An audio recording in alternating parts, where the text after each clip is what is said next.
विधानसभा में जाएगा, उस पर चर्चा होगी, बहस होगी और अगर पास हो गया तो फिर ये कानून बन जाएगा। और कानून क्या कहता है? ये कानून good evening and welcome to News Night. I am दो ही अच्छे, और अगर एक हो तो और भी अच्छे, लेकिन बच्चे दो ही अच्छे, और अगर दो से ज्यादा बच्चे हैं तो फिर आपको कई चीजों पर आप monsoon is wreaking havoc in many parts of the country, especially northern states of India, be it Jammu and Kashmir, Uttarakhand, Himachal Pradesh, even Bihar floods. Havoc is going. Lightning has killed at least 70 people in 3 states as nature has unleashed its fury. We'll talk about how to keep oneself safe during a natural calamity or a natural disaster on the show with our experts. This and much more over the next 1 hour. But let's begin with the headlines we are tracking at this hour. Lightning kills at least 70 people in 3 states as nature unleashes fury on Uttar Pradesh, Rajasthan and Madhya Pradesh. 41 dead in Uttar Pradesh and 23 lose their lives in Rajasthan in various incidents. Prime Minister announces an ex gratia of 2 lakh rupees each from the PM NRF to the next of kin of those who lost their lives due to lightning in 3 states. 50,000 rupees to be provided to those injured. Monsoon fury unfolds in various parts of the country. Flood-like situation in Himachal Pradesh after heavy downpour. PM closely monitoring the situation in the hill state. Assures of all possible support. Home Minister also talks to Himachal Pradesh Chief Minister. Uttarakhand and Jammu Kashmir also bear the brunt of the monsoon fury. In Bihar, the flood situation remains grim. Prime Minister to interact with Chief Ministers of Assam, Nagaland, Tripura, Sikkim, Manipur, Meghalaya, Arunachal Pradesh and Mizoram on Tuesday via video conferencing on the COVID-19 situation in these northeast states.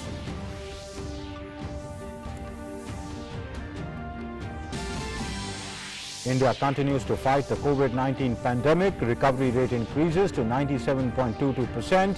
Unlock process continues in many states. Centre urges people to follow COVID-appropriate behaviour.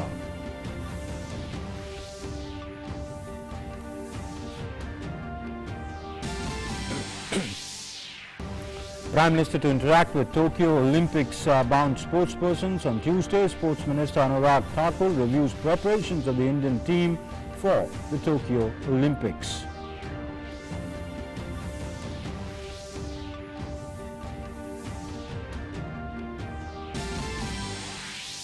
World famous annual Rath Yatra of Lord Jagannath begins at Puri in Odisha. Sans presence of people, massive security arrangements in place for a smooth conduct of the 9 days festival amid strict COVID-19 protocols.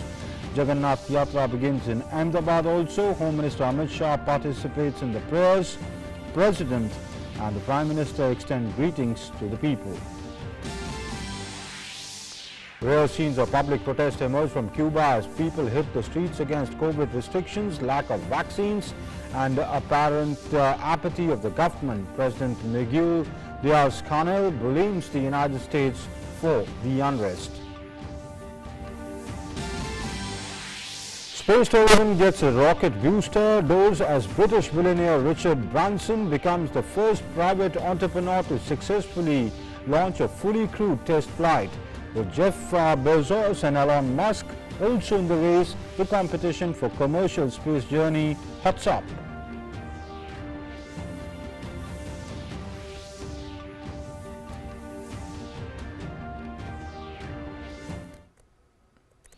So those were the headlines we were tracking at this hour, and now the news in detail. The scourge of lightning has claimed over 70 lives in the last 24 hours in different incidents across Uttar Pradesh, Rajasthan and Madhya Pradesh. Centre and state governments have announced relief measures. Prime Minister has expressed grief over the loss of lives and also announced ex gratia for the families of the deceased. More in this report. As many as 70 people have been killed by lightning strikes across the country in a single day, as many places in North India received rainfall. UP bore the maximum brunt of nature's wrath. Over 40 people died in the state due to lightning strikes across 16 districts. कुल मिलाकर सभी जनपदों में सभी गांवों की जो संख्या थी 41 लोगों के मृत्यु होने की सूचना प्राप्त हुई है और 23 लोगों के घायल होने की सूचना प्राप्त हुई है। पशु के मुकाबले में 250 पशुओं की मृत्यु और 20 पशु घायल हुए। तो जो मृतक हैं उनके रिश्तेदारों को जो 4 लाख रुपए की अहेतुक सहायता उपलब्ध कराई जाएगी। इस समय जो भी आवश्यक औपचारिकताएं हैं वो पूरी की जा रही है और सभी जो प्रभावित परिवारों को तुरंत अहेतुक सहायता उपलब्ध कराने के निर्देश दे दिए गए। Prime Minister Narendra Modi expressed grief over the loss of lives and announced ex gratia of 2 lakh rupees each from the Prime Minister's National Relief Fund for the families of the deceased along with those injured. In Rajasthan, at least 23 people were killed in separate incidents of lightning across 7 districts on Sunday. 11 others were killed after lightning struck them on a hill near the Amer fort. Rajasthan Chief Minister Ashok Gehlot called upon meeting of the Disaster Management Department and reviewed the situation. Prime Minister expressed grief to the families of the deceased and announced an ex gratia of 2 lakh rupees each from the PM National Relief Fund to the next of kin of those who lost their lives. Further announcing relief measures, Gehlot also announced an ex gratia of 5 lakh rupees each to the next of kin of those who lost their lives and compensation for the injured. In Madhya Pradesh, 7 people died due to lightning and thunder in 5 districts. Expressing grief on the situation, Prime Minister condoled the lives lost and announced all possible assistance for the affected. An ex gratia of 2 lakh rupees would also be given to the next of the kin of the deceased. Among the deaths due to exposure to natural calamities, lightning strikes has claimed the most number of lives across the nation. Awareness and precautions are the only tools which can strengthen the fight against this menace. Bureau Report, DD India. And the flood situation continues to be grim in some districts of Bihar, while some northern states still await the monsoon shower, but life has come to a standstill in parts of hill states of Himachal Pradesh, where capital Shimla, Kangra, Kullu and other districts were affected. Flash floods in Dharamsala caused heavy damage to public properties. J&K and Uttarakhand were also affected due to the rain, incessant rainfall. More in this report. This is the picture emerging from 4 different states of the country today. While incessant rain in 3 hill states continues to disrupt normal life, floods continue to wreak havoc in Bihar. Incessant rain in Himachal Pradesh has crippled normal life. The state has been receiving heavy rainfall for the last few days. Life has come to a standstill in parts of the state, including capital Shimla, Kangra and Kullu. Flash floods in Dharamsala have caused damage to public properties. जो लोग standard हुए हैं उनको rescue किया जा रहा है। जिन लोगों के घरों को डैमेज हुआ है वहाँ पे उनको, जो होमलेस रेंडर हुए हैं उनको भी जो रिलीफ है वो प्रोवाइड किया जा रहा है। While heavy rainfall triggered a flood-like situation in many parts of the state, the Mandi Pathankot highway in the state was blocked due to rain and landslides. सभी डिप्टी कमिश्नर्स को कह दिया गया है और सभी एसपी को कह दिया गया है कि जहां भी इस प्रकार की स्थिति आती है तो रेस्क्यू ऑपरेशन करने की अगर जरूरत रहेगी तो उस बात के लिए भी आप सजग होकर के काम करने के लिए हमेशा तैयार रहे। और खासतौर से ये सीजन अभी टूरिज्म की दृष्टि से भी हमारे लिए अहम है। बड़ी संख्या में हिमाचल प्रदेश में टूरिस्ट पूरे देश भर से यहाँ आए हैं और टूरिस्ट ऐसी जगह ना जाएं जहाँ इस प्रकार की घटनाएं घटित होती हैं। Prime Minister Narendra Modi took to Twitter and said the situation in Himachal Pradesh due to heavy rains is being closely monitored. Central authorities are working with the state government and all possible support is being extended to the state. Union Home Minister Amit Shah spoke with Himachal Pradesh Chief Minister Jairam Thakur regarding the natural calamity occurring due to heavy rains. He said NDRF teams are reaching the state to handle the situation. Uttarakhand too witnessed torrential rain. Debris from a landslide blocked the Rishikesh-Badrinath National Highway number 7 near Chamoli. In a separate incident, 3 persons, including an 8-year-old boy, were killed at a village in Uttarakhand after their house collapsed in a landslide caused due to heavy rains. Heavy rains have also affected normal life in Jammu and Kashmir. Restoration work is underway in the Valtar area of Kashmir's Ganderbal district after a heavy rainfall caused damage to the roads. Meanwhile, the flood situation in Bihar showed no signs of improvement.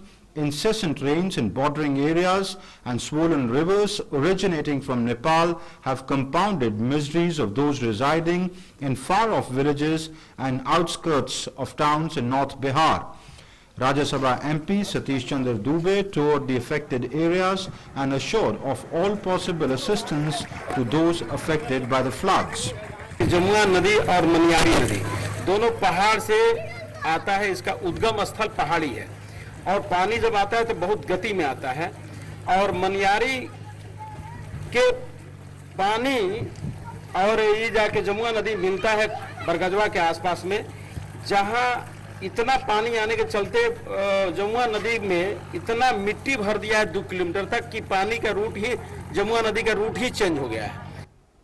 All rivers in the Darbhanga district of the state continue to be in spate. Community kitchens and medical camps have been set up for the over 2 lakh people affected by the floods. With inputs from Patna and Shimla, Bureau Report, DD India. So how do we go about staying safe? What are the do's and don'ts? We'll talk about that, but that's after a very short break. Don't go away. All right. We'll take a break later. We'll look at what the do's and don'ts one should keep to keep oneself safe during floods and especially lightning, given that so many people have died. Now, what are the do's and don'ts during floods? Ensure, first of all, cleanliness. Use disinfectants to keep your surroundings clean. That's very, very important when floods come in. Also, respond quickly. Evacuate if your area is low-lying. Evacuate from the low-lying area and move to safer places where there's less waterlogging, probably higher spaces.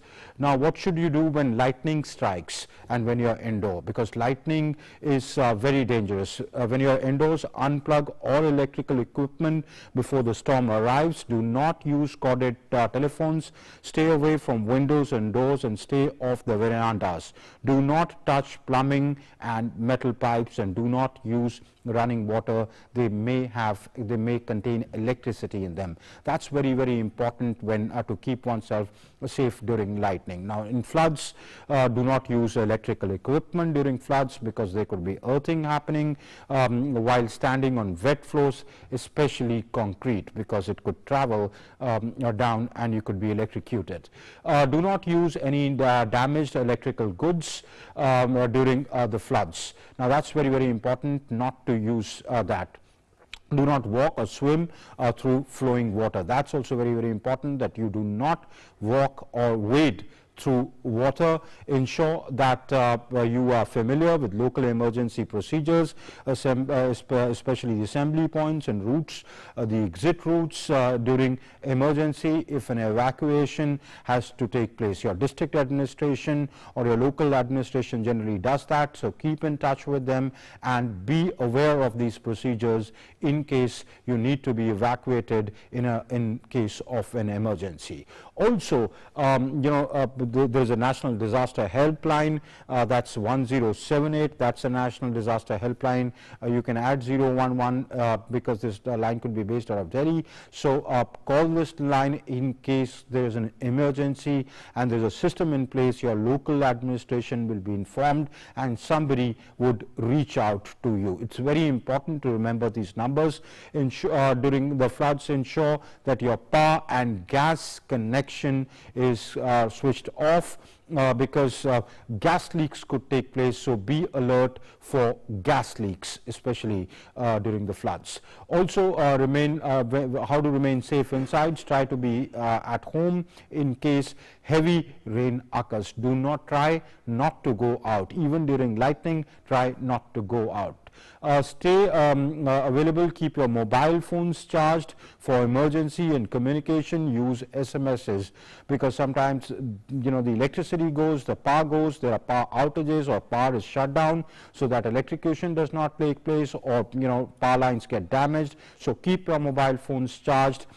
Be alert, listen to radio news, watch television news, read newspapers, and be aware of the weather updates. Follow that very, very closely so that that you're well aware of the impending situation in your area. Well, very important not to ignore animals. If you live in rural areas especially, keep the cattle and animals untied to ensure their safety. Many times people are evacuated, and if the animals are tied, they can just drown and die. So keep them untied. Save your valuables, keep your documents and valuables in waterproof bags. In case water comes into your homes, at least they are not damaged and your important documents and valuables are safe. So keep them in plastic bags. If you are at home or work, so the preparation for that is look for darkening skies and increased winds. If you hear thunder, then you're close enough to be struck by lightning. So be very, very careful to for that. In the last 24 hours, at least 70 people have died in 3 different states because of this lightning problem. During lightning, stay indoors and avoid going out of home. Travel is forbidden unless it's a health emergency or a really emergent situation. Try and not to travel and try and stay indoors. Now, if you're at home or work, unplug electrical appliances to isolate them from the main power supply, which may conduct a power surge during a lightning storm. So unplug all your electrical equipments, your fridges, your geysers, etc. Avoid taking a bath or shower or running water for any purpose. This is because lightning can travel along your water pipes, so you could be electrocuted. So be very careful on that account. Keep away from doors, windows, fireplaces, stoves, bathtubs, or any other electrical charge conductors. That's very, very important during lightning. Also, avoid using corded phones or other electrical equipment. Mobile and cordless phones are a safer bet. Do not use your mobile while charging during lightning. If you're on foot, go to a safe shelter immediately. If you're by chance walking and lightning strikes, run to a shelter immediately. Avoid metal structures or constructions with metal sheetings, because metal is a conductor of electricity, so avoid that. If you're on foot, do not lie flat on the ground, because that makes you a bigger target. Crouch. Try and keep your surface area smaller. In that way, you can lessen the chance of lightning striking you. Keep away from all utility lines, that's phone lines, power lines, metal fences, trees and hill tops, because when lightning strikes, they could be the conductor and you could be electrocuted. Also, now, how to purify water, because in floods, when water starts receding, that's when the problem strikes and many waterborne diseases are there. Filter out large impurities using a clean piece of cloth or coffee filter. Chlorinate your water by adding 2 drops of unscented bleach. Smell the water after 1 hour. A faint chlorine scent indicates that means your water has been chlorinated. Chlorination for purification technique is a safe technique for drinking water. So purify your water. That is very, very important. What else can we do? Especially, one thing that we realized, a lot of people have died taking selfies. They tried taking selfies with the lightning. Never do that. That's resulted in death of many people. So avoid this. What else do you need to talk about? Take care. We'll talk about that with our guests in a moment from now. We'll take a short break. We'll be back in a moment. Don't go away. The virus, much like what our body is supposed to do. So it is a breakthrough. I mean, it's a game changer in a way. The government did an admirable job of keeping this country alive, although there were some pockets of tragedies. I've been praising the whole workforce, no matter who they were, whether they were trained. We are going through 16 months of it now. It's not like 1 month. And they stood steady. 99% of the people have performed extremely well at the risk of their own life.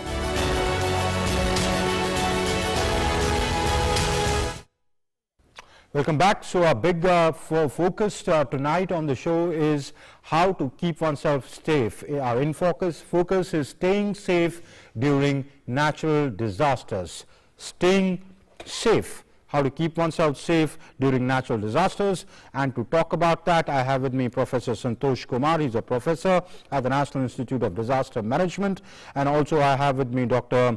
R.K. Jinamani. He's a senior scientist at IMD on the Indian Meteorological Department. Both gentlemen, many thanks for joining me on the show. Professor Santosh Kumar, first to you. The simple question. How does one prepare for floods? How does the whole response system work? Is there a system in place where local administrations, district administrations coordinate? How can we reach out to them? How do we know what to do when a natural calamity strikes? Things which I would like to flag in the beginning. One is that when we are talking about this disaster which has occurred and many more impending disasters likely to come in future. In this context, you asked about this preparedness. And that preparedness within the context of Dharamshala and Kullu and Mandi and this flash flood, three things to be seen. One, that is what is the risk profile of that particular area. And that, for that matter, Himachal Pradesh has worked out those information and they have prepared this atlas that where to and how to make the settlements and everything. So that risk profile has been made and accordingly disaster management plan has also been made. So that disaster plan at the state level and the district level and the local level, even at the community level. So these are the preparedness indicators which they have. But what is happening that if you see that their risk indexing and also that risk profile of the state, you will find where this incident has occurred, most of the disasters are occurring in that particular area, be it landslides, be it flash flood, be it also earthquake, there's a fault line also there. So now when we are talking about preparedness of that particular area and that to Himachal Pradesh, the local government, that disaster management is the state subject. And then in this context that whole of the state government has to prepare taking this into cognizance, that what are the risk profile of the state. The number two, and that is not enough, that how the IMD gives the warning. Like if you see that 12th, 13th, 14th, 15th, the 3 days ahead, the warning is there that this particular area will have a very heavy to heavy rains. But although this area has not been given as a warning as a red zone, but they have given as an orange kind of, where the alert is to be there. So in this context, this information also to be collated with that information of risk profiling and that how people should behave, how the administration should prepare and how they should act into and this disaster management plan come into action. But the most important point which I would like to flag here, that if we are talking about Himachal Pradesh and in the whole of the mountainous region, if Himachal Pradesh preparing for this is not good enough unless and until we integrate whole of the mountains. Because mountains behavior, we have a kind of a boundary which is kind of a political boundaries of states. But the physical feature of the states of the mountainous region is they are all get affected by glacier, they all get affected by river basin, they all affected by fault line. So comprehensively, how many times we are creating this kind of a mechanism of dialogue amongst the different hilly states so that they can have a comprehensive solution. And another thing, if any this disturbance happens in the hilly or mountainous region, it is bound to be affected, that plains area is bound to be affected. You are seeing this example of Bihar, example of this Uttar Pradesh and other areas. Okay. So what I think is that it has a very connected kind of a physiology. And if that is ignored at the time of planning, the consequences would be very big. All right. Okay. Dr. Janamani, how do people prepare for floods? Where do you come in? How in advance you give information? What sort of information do you put out? How accurate that information is, or what is the probability of accuracy of your information that the IMD can predict? and also how can people make use of their information to ensure their safety? Yeah, actually, continuing the previous respected speaker, I only can tell. See, the flood can be divided into riverine flood or urban flood like Mumbai or Chennai, and then the flash flood, purely the rainfall triggering. And flash flood again, if the flash flood say in a little area like say some scope or some plain is there, or it is in the hill. And if it is the hill like Himachal and Uttarakhand, we have seen it actually. Mostly it is from the cloudburst or intense rain for longer period. So coming to the warning or the lead time, we give the information. If we talk about Mumbai or say any kind from prolonged rainfall for some active rainfall spell, so that prediction is 3 to 5 days. We can tell. We know for Mumbai we have a full-fledged warning system. The last mile, the reaching to the public. We all have a very solid kind of system there. And another is the observation, rainfall monitoring. So we get a very dense network in Mumbai, and this is world class. And when we talk about riverine flood, it is further easy because riverine flood spread.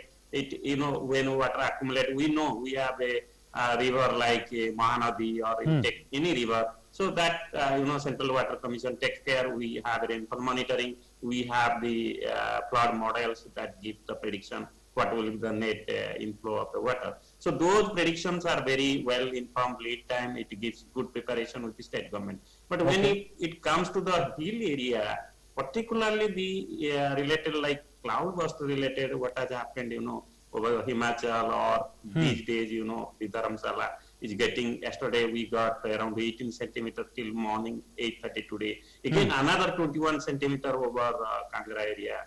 Dharamsala particularly, airport has reported today also 21 centimeter from morning 8:30 till 17:30 IST. So there is a huge rainfall. And this prediction part, I will tell you very honestly that for the hill area, the rainfall, we give it the prediction, say heavy to very heavy rainfall. But as my respected previous speaker told, the impact are completely different. If you see the... No, Dr. Janamani, let me ask you a straight question. Dr. Janamani. Such a terrain area, there, and the impact is very high. So that we have to actually look. And I think Dr. Janamani, interact the NDMA regularly, does the preparation meeting. We all participate and we do accordingly there. But the lead time in the plains provide lot of scope for the preparation. But the hill area, we are still trying actually to give give more lead time, 3 days, 4 days. We give, but coming into that level, whether it will trigger fast flood or whether it will cause cloudburst, that kind of observational network, that is the challenge. We have only Dharamsala Airport observation, but the cloudburst okay, Professor Santosh Kumar, I think my communication to Dr. Janamani, Dr. Janamani cannot hear me. My producer is trying to fix that.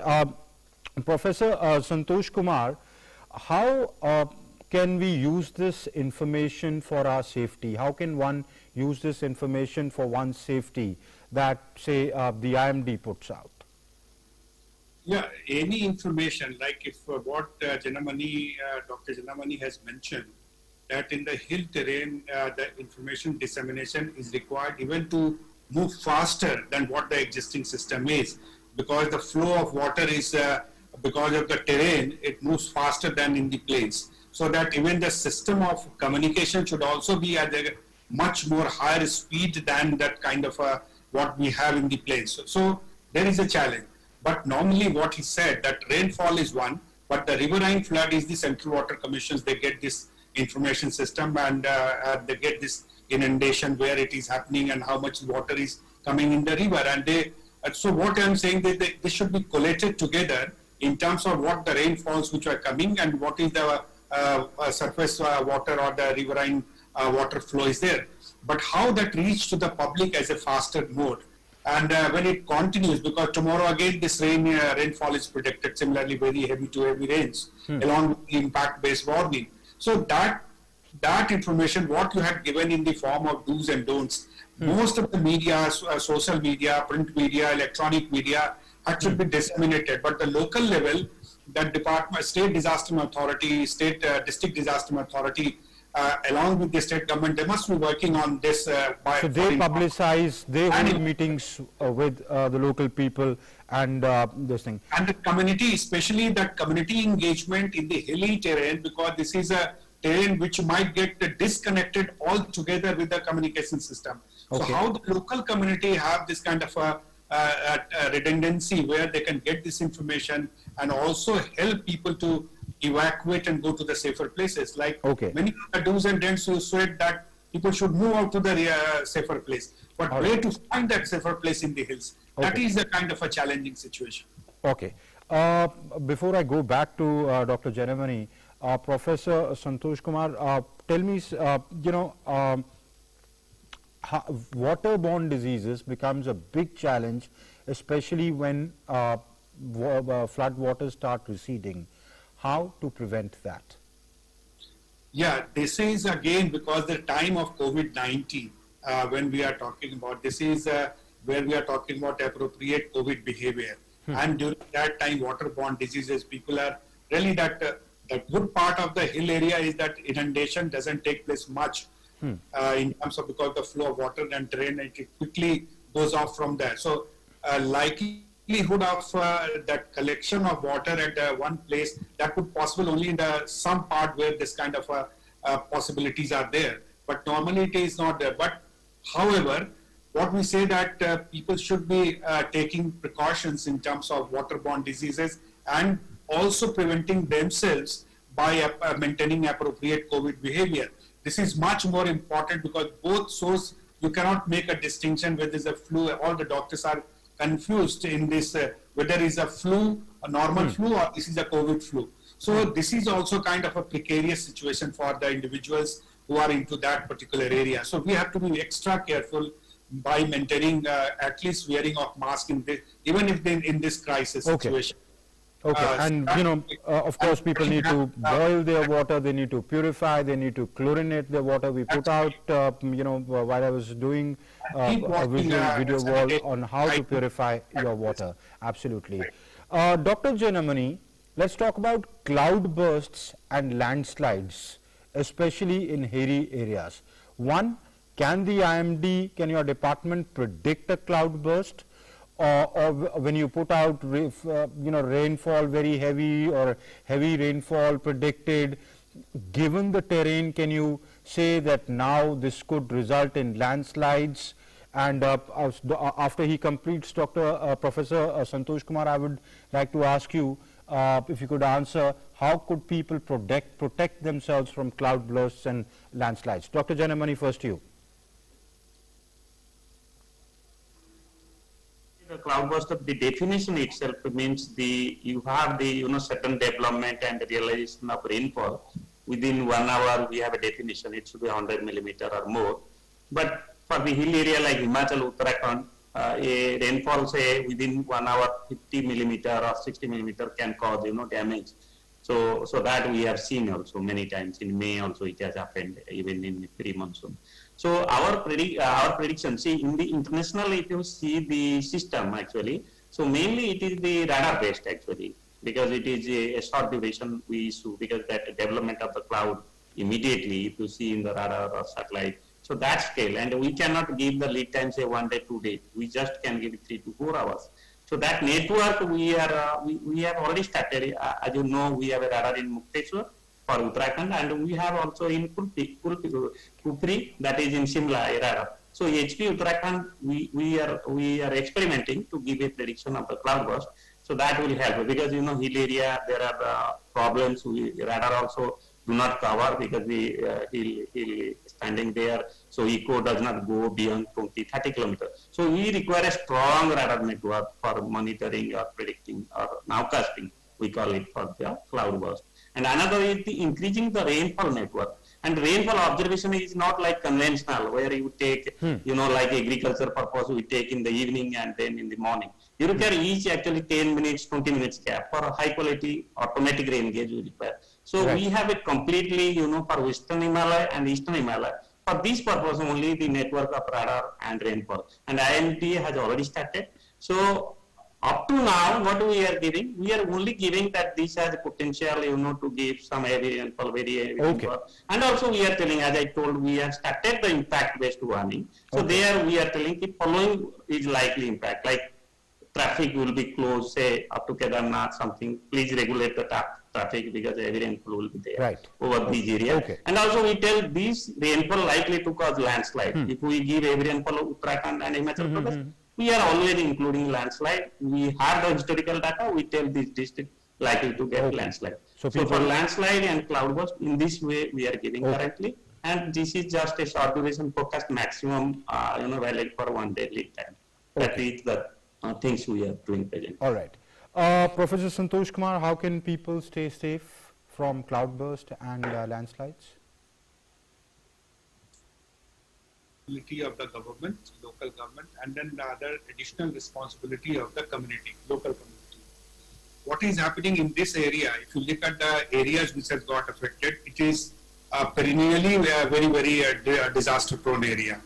So, and which also been flagged by the government, but there the population is, one is the local, and another population is the floating population of tourists. So local people will get to know very easily because they live in that terrain and they know cloud situation, and also understand that if there is a flash flood and if there is a landslide, a lot of mud will come, and that probably would be dangerous. So that they start preparing because of their past experiences.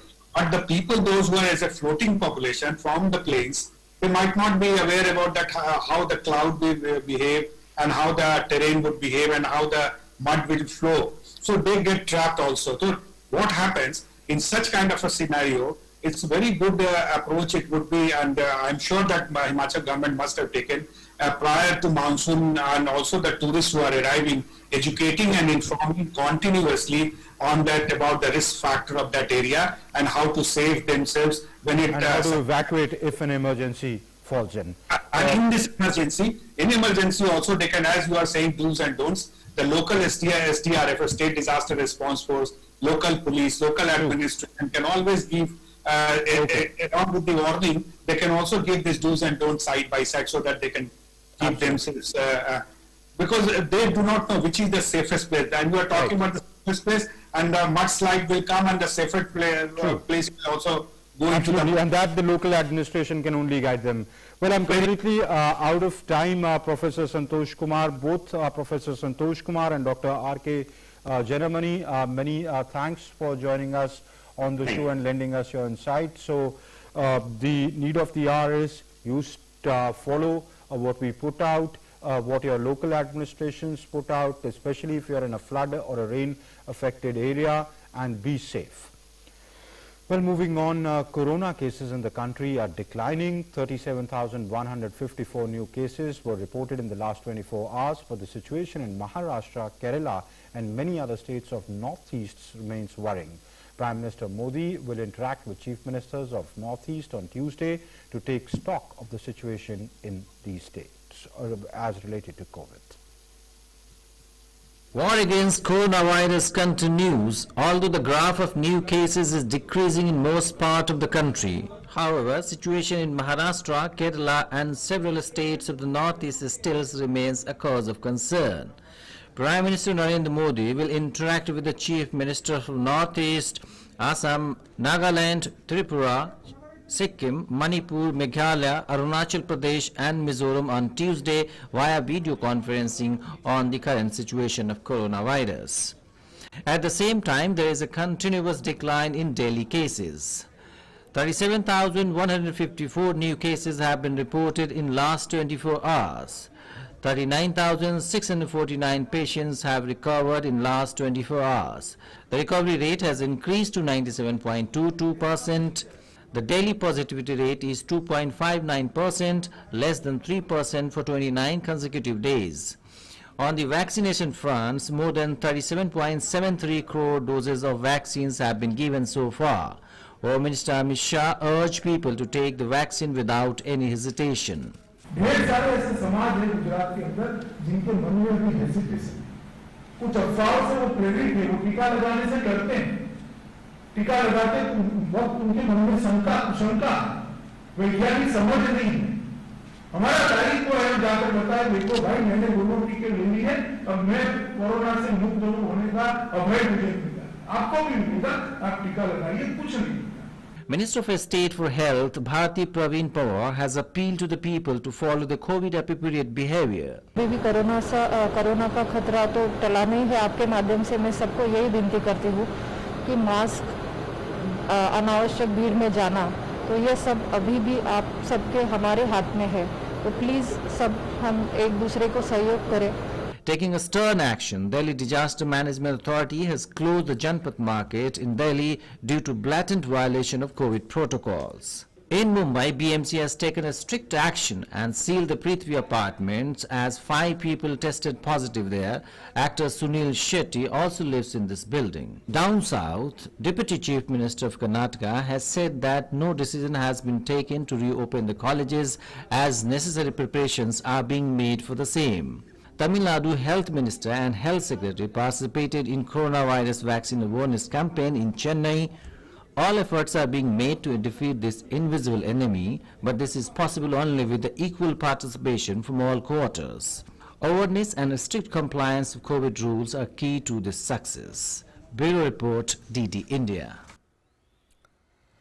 And moving on, in Odisha, the world-famous annual Rath Yatra of Lord Jagannath has begun at Puri in Odisha. Massive security arrangements are in place for the smooth conduct of the 9-day festival amid strict COVID-19 protocols.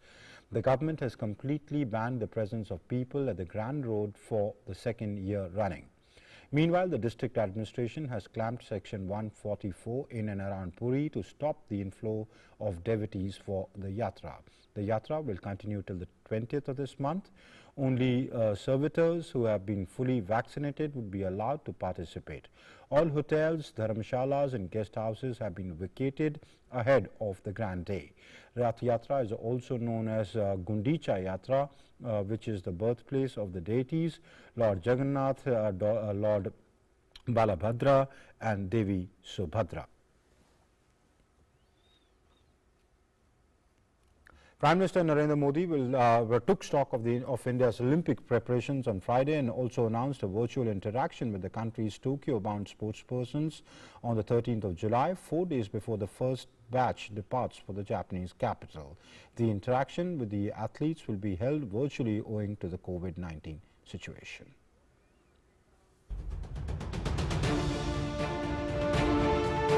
As Indian athletes prepare to run for glory in the Tokyo Olympics, the nation is leaving no stone unturned to motivate them to give their best performance.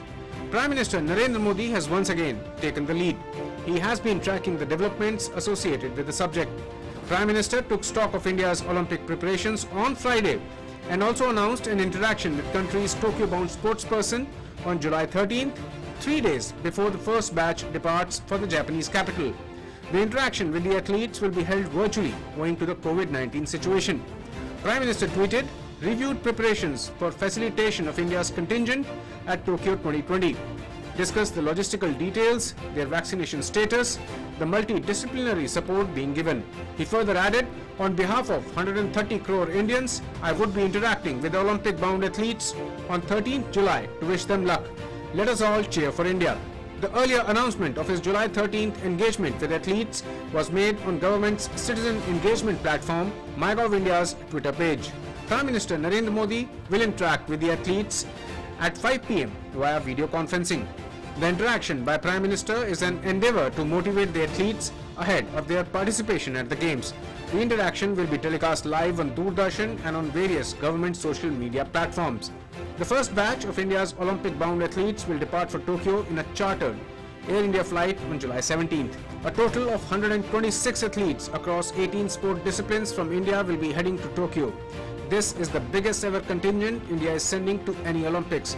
The 69 cumulative events across 18 sport disciplines that India will participate in is also the highest ever for the country. Prime Minister Narendra Modi has earlier in a meeting in June first week directed the Indian Olympic Association to ensure that all sportspersons set to represent India at the Tokyo Olympics are vaccinated and provided with uninterrupted training and personal support. The Minister of Youth Affairs and Sports, Anurag Thakur, chaired the 7th meeting of the high-level committee in New Delhi to review the preparations and participation of the Indian team for Tokyo Olympics 2020 on Monday. Various aspects, including world-class training and facilities for the selected players for Tokyo Olympics, were discussed in this meeting. Anurag Thakur also discussed with the officers about the progress of Cheer for India campaign and the preparations for the interaction of Prime Minister with the athletes. The PM interacting with Indian contingent before they set sail for Olympic glory is a great window for the player to gun for glory. The Prime Minister leads from the front as over 130 crore Indians want the Summer Games contingent to put their best foot forward in Tokyo. Sports Desk, DD India. And Prime Minister has expressed grief over the passing away of His Holiness Moran Mar Basilios Marthoma Paulus II, the Supreme Head of the Indian Orthodox Church. The Prime Minister tweeted, and I quote, saddened by the passing away of His Holiness Moran Mar Basilios Marthoma Paulus II, the Supreme Head of the Indian Orthodox Church, he leaves behind a rich legacy of service and compassion. In this hour of grief, my thoughts are with the members of the Orthodox Church. R.I.P. Unquote. British Prime Minister and the Football Association have condemned the racist abuse aimed at England's players after the Euro 2020 final defeat by Italy. 3 England players who missed penalty kicks against Italy in the Euro 2020 final were subjected to racial abuse online. The English Football Association has issued a statement condemning the language used against the players. The teams drew the game 1-1 after extra time, and Italy went on to win the shootout 3-2. The UK Prime Minister and the Football Association have condemned racist abuse aimed at England's Jadon Sancho, Marcus Rashford and Bukayo Saka. All 3 players missed penalties in the 3-2 shootout loss and were targeted on social media after the game. In its official statement, the Football Association said it was appalled by the abuse of 3 players. The team had taken a knee before the beginning of the games at the European Championship to extend its support for an end to racial inequality. It further stated that the young and multi-ethnic English squad has won the hearts of the fans before failing to win the title. Rashford highlighted racial abuse he received on social media in May after losing the Europa League final with Manchester United. And last year, Sancho was among sports stars protesting against racism following the murder of George Floyd by a police officer in Minneapolis. Social media companies have been criticized for a perceived lack of action on racist abuse on their platforms. And in the month of April, Instagram announced a tool to enable users to automatically filter out abusive messages from those they do not follow. Following numerous instances of online abuse, a number of clubs, players, athletes and sporting bodies took part in a 4-day boycott of social media in the month of April to encourage companies to take a stronger stance against racist and sexist abuse. Sports Desk, TD India. With the successful flight of his Virgin Galactic rocket plane, British billionaire Richard Branson has taken the lead in the race for space tourism. What once looked like a distant imagination of a few is now fast becoming a reality led by enterprising few. As British billionaire Richard Branson soared more than 50 miles above the New Mexico desert aboard his Virgin Galactic rocket plane and safely returned in the vehicle's first fully crewed test flight to space, it heralded a new era in the field of space, more appropriately in space tourism. Branson himself has touted the mission as a precursor to a new era of space tourism. The company he founded in 2004 is poised to begin commercial operations next year. For all you kids down there, I was once a child with a dream, looking up to the stars. Now I'm an adult in a spaceship with lots of other wonderful adults looking down to our beautiful, beautiful Earth. To the next generation of dreamers, if we can do this, just imagine what you can do. Jeff Bezos also congratulated Branson on the feat. Branson also talked about the rivalry in competitive terms and wished Jeff Bezos and Elon Musk all the best. We wish Jeff the absolute best, and the people are going up with him during his flight. You know, it was great this morning to find Elon in my kitchen at 3 o'clock and to come to wish us the best. So nice of him to come all this way to wish us well. The three who had bet on fortunes of space tourism long back clearly see the fruits evolving now. Virgin has said it plans at least 2 further test flights of the space plane in the months ahead before beginning regular commercial operation in 2022. So as the world is going all out to tap the space tourism market, India is also not behind. Last January, Cabinet approved far-reaching reforms in the space sector aimed at boosting private sector participation in the entire range of space activities. The newly created Indian National Space Promotion and Authorization Centre, InSpace, will provide a level playing field for private companies to use the Indian space infrastructure. The public sector enterprise, New Space India Limited, NSIL, will endeavour to reorient space activities from a supply-driven model to a demand-driven model, thereby ensuring optimum utilization of our space assets. Bureau Report, DD India.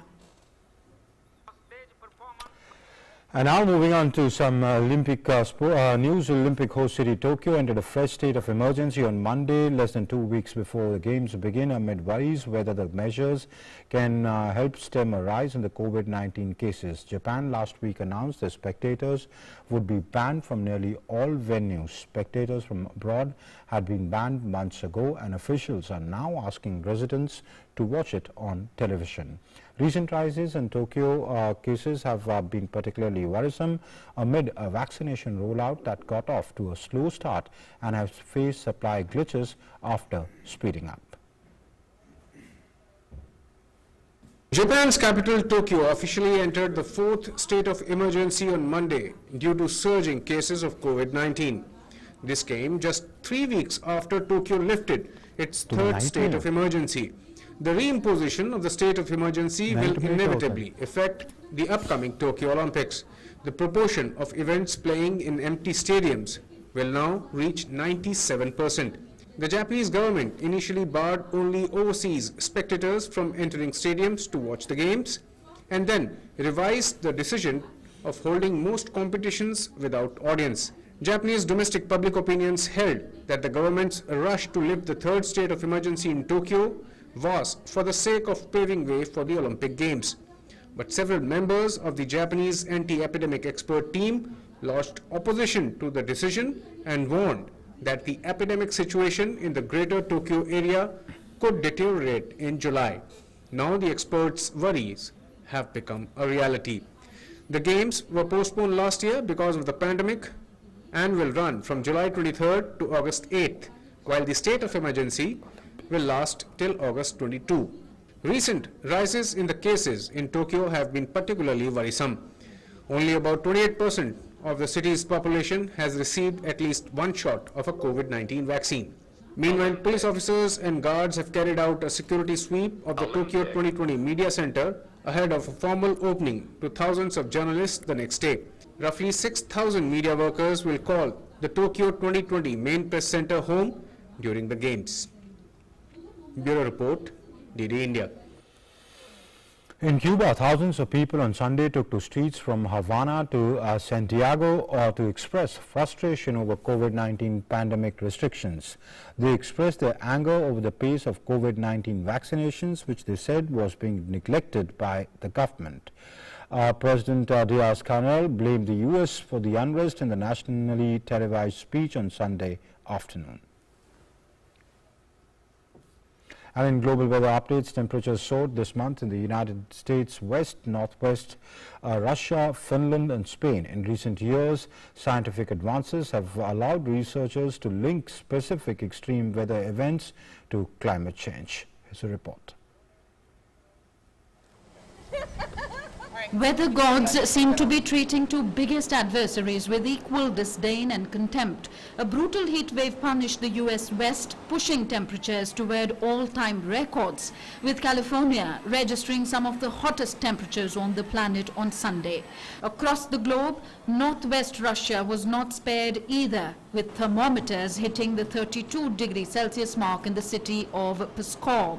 In the desert city of Palm Springs in California, where temperatures are set to continue on their upward trend this week, visitors to the tourist hotspot did what they could to cool off from the blistering heat.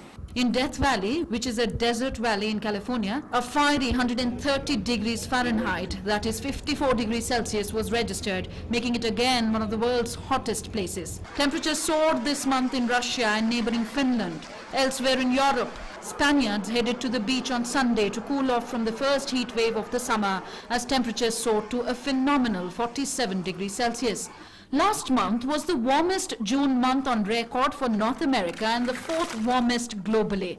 According to researchers, an estimated 1 billion marine animals, including mussels, clams and sea stars, died after a record-breaking heat wave sizzled along Canada's Pacific coast in late June, highlighting its effects on an ecosystem not used to such extreme weather events. A study has found the suffocating heat wave now sweeping the entire globe would have been virtually impossible without climate change. Worldwide, climate change has made heat waves more common, more severe and longer lasting. Climate mood swings are a clear message for entire humanity that if we don't listen to the warning signals now, the loss would be entirely ours and there won't be any time left to recover from it. Bureau Report, DD India. And over to the world's biggest cinema showcase, which kicked off on the French Riviera on the 6th of July. The Cannes Film Festival, documentary filmmakers and environmental activists on Sunday called for more efforts on climate change with hopeful messages presented through films at the Cannes and also adopting green ways in organizing the festival. Biggest cinema showcase is back after a 2020 hiatus due to the COVID-19 pandemic and has this year highlighted productions with an environmental focus in a special green selection. 7 films were part of this selection to take the pulse of the planet and alert audiences to current and future pressing climate change issues. Bigger Than Us, a part of the green selection directed by Flo Vasuo, features young campaigners from Indonesia to Malawi. Vasuo said that the activists had pressured the crew to take steps such as cutting out plastic on set while making the film. The green selection at Cannes also included French actor-director Louis Garrel's The Crusade. It is a fictional comedy about children who sell their parents' jewelry in their quest to save the planet. Documentary makers and environmental activists on Sunday said that they hoped to inspire more efforts on climate change, including through several films with hopeful messages presented at the Cannes Film Festival. What's also interesting is that the festival this year has tried to cut back on waste, using some hybrid or electric cars to shuttle people around. Festival organizers said that its red carpet, which was earlier changed 3 times a day, has been replaced with recycle-friendly material. All such efforts will go a long way in creating a responsible world of films that could also be an example in other ways for the entire world. Bureau Report, DD India. So that's it in Newsnight for today, and remember to stay safe, follow COVID appropriate behavior. When you're going out, wear a mask. I was alone in the studio, so I took it off. Now I'm stepping out, so I'm wearing one. And also, most importantly, do get vaccinated if you are eligible to get vaccinated. Stay safe, take care of yourself. Thanks for watching. Namaskar.